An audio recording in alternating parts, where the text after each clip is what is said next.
Сегодня в администрации главы республики вручили правительственные премии ученым, которые наиболее продвинулись в области научных исследований. Мероприятие приурочили ко Дню российской науки.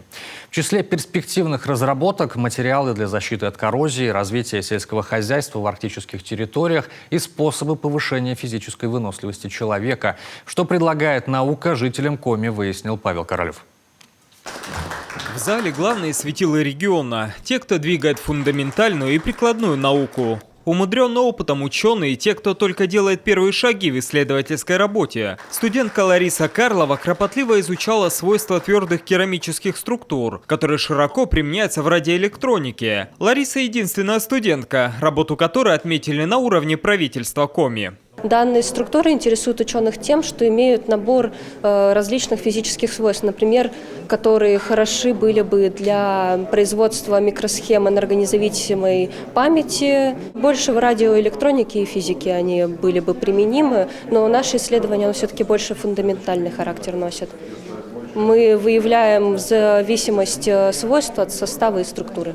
Если раньше наука среди молодежи была невостребованной, то сейчас молодежь приходит с огромным желанием, отмечают в Коми научном центре. В Институте физиологии для молодых ученых за счет гранта удалось приобрести оборудование и провести ряд серьезных исследований, что позволило КНЦ выйти по цитируемости и публикациям на мировой уровень. Вот это для нас очень важно и знаково.